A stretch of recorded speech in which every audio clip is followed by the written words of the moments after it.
knew that. But you only held it for 4 days, and I saw recently, and I know that this may be old news to some, but that's fine. Harley Race stated in a shoot interview regarding that title switch that it was a way to ensure a power struggle in the Georgia territory that ended with the famous promoter Jim Barnett, coming out on top. And if I can quote Mike here, 4 days holding the title, what the fuck? What is the story behind why you only held the title for 4 days? To be honest with you, I don't know because I'm not into the politics of it. But I think a lot of it had to do, you look at what Flair did. Going town after, night after night, wrestling in Charlotte, then going to Tampa. Same thing Harley Race did. To me, Harley Race, the greatest world heavyweight champion there ever was to me.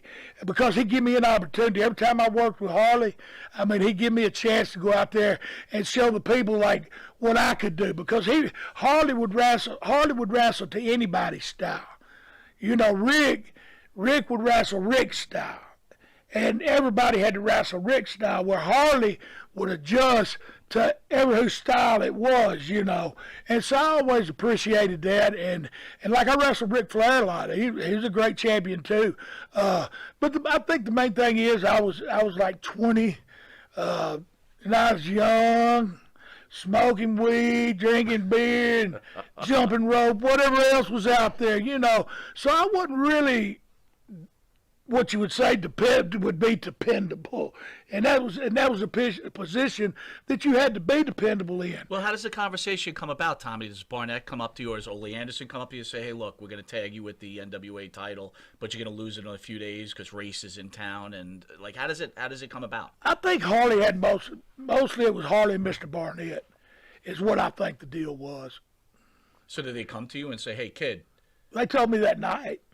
Oh, so you didn't even know? No, I didn't know till that night. Wow. And what were you like? Were you shitting your pants? Like, oh, yeah. Andre the Giant was there. He held me up over his head. God, I was a 20-year-old kid, and get one of the greatest things in professional wrestling. I was on top of the world. And, a lot of people say, hey, you didn't hold it for 4 days. But I held it for 4 days, so it is what it is, and I wouldn't take nothing for it. And if I'd have been on top of my game a little better, I might have held it longer. I'm not saying it's my fault. I'm not saying it's nobody's fault. But at that time, I just know it was a lot of responsibility, and I probably wasn't the most responsible person. But they tell you that night, hey, you're going to become NWA champion. You're like, oh, my God, this is incredible. You win the belt.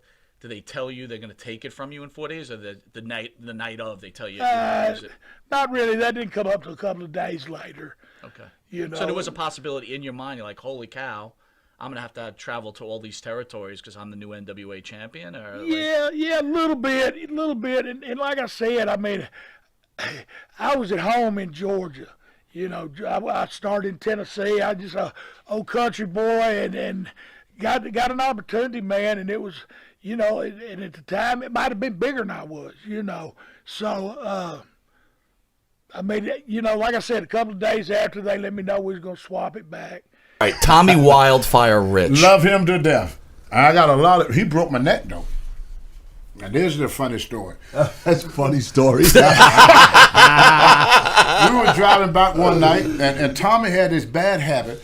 If you sitting behind him in a car, he would turn all the freaking way around and looking at you going down the highway. And he used to do that all the freaking time.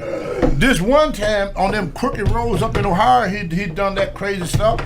And he went up, he always told me the same thing, relax, I got it, but this one time he did it, it's always that one time. You don't do it twice to learn your lesson. You only need once now.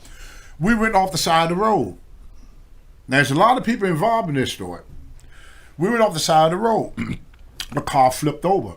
The hood was bent all the way down to the doorknob. I was asleep in the back, so I was wedged down into the seat like this. And the hood was on my head like this.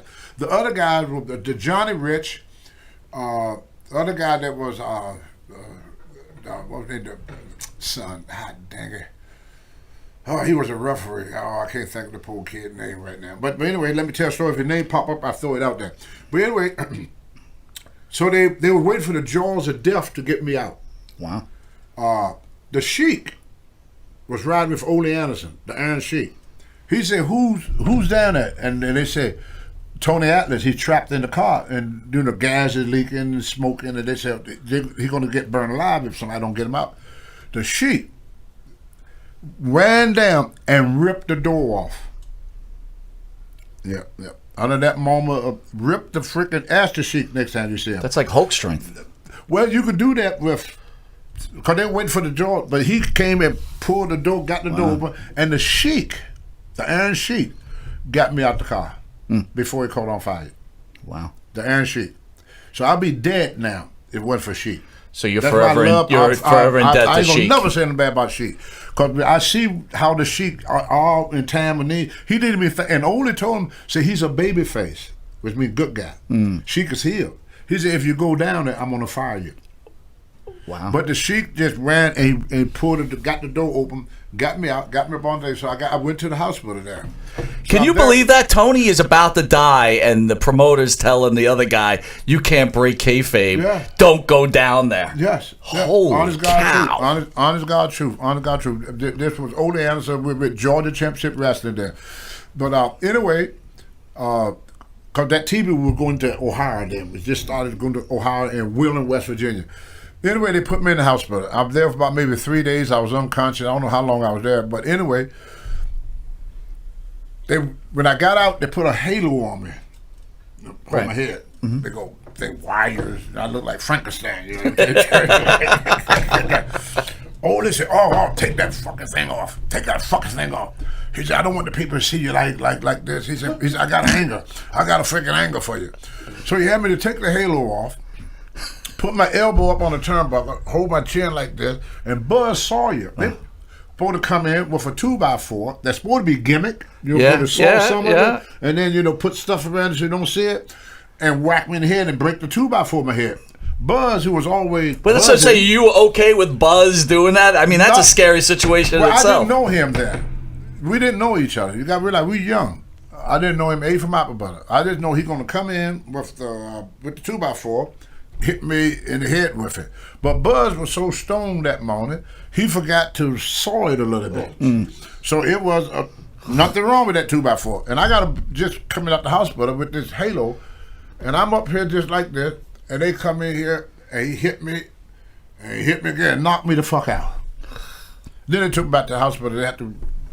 They kept me there. They wouldn't let me go out no more. Thank God. Yeah, I was. And then Tito Santana, when he was Richard Blood, he come to Georgia, and we traveled a lot together because we teamed up together. And then I traveled a lot, and mostly with Tony Atlas, because we had such a good long run as the tag team champions. Right. So let me ask you this. Tony, when he was in studio, told a story. I guess he drove off the road. I think you, hit him from behind or something, and he drove off the road and the car flipped. What did he And the do? Iron Sheik had to pull him out of the car. Oh, my God. You did something to him that made him drive. Oh, I wrecked the car. Okay. I wrecked the car. He was in the car with me. Okay, so what's the story? Okay. Anyway, that was another time when a little too much partying. We left the building anyway. I run off the road and the car flipped. Ooh. Anyway, we had to take it, and it was me, Tony, Nick Patrick, my cousin Johnny, and Tony hurt his neck. They had to take him to the hospital, and but anyway, yeah, that was on me. That was my bad. Is it true that the Iron Sheik came down there though and ripped the door off to get him out of the car? Or is that kind of fabricated? Well, I know him and Ole Anderson stopped and helped. Ah, okay. So he probably did because the car was upside down, so he had to yank it. So now what are you guys upside down in the car and is someone Yeah. like, Tommy, what are you doing, pal? What, they're having a conversation? They're upside down? You should have had that seventh Yeah. beer. What the We wasn't really talking. fuck? It's kind of like a moment of silence. Yeah. I'm thinking, what am I going to do now? So. So what does anyway. Arn say to you? Not Arn. What does Ole say to Oh, you? it was Ole. Oi. Only started taking because they thought I was drunk. They say because the cop gave me a DUI. Anyway, long story short, Ole was taking money out of my check every week to pay for the car. Right. And anyway, I went to court Of course, I wasn't drinking. I just was wore out, tired. And so anyway, they dropped the case, so he had to give me my money back. He didn't like that too much. Me and Ole had that kind of, he loved to use me because I made money, but he didn't like me very much. How about Ole's rep in general? Ole's not very well liked by most folks. See, that's why he liked Buzz so good, because Buzz was not liked so much. Oh, so that they got along good. That's Yeah, they got interesting. along good. Ole treated him about like his son. So why didn't he like you?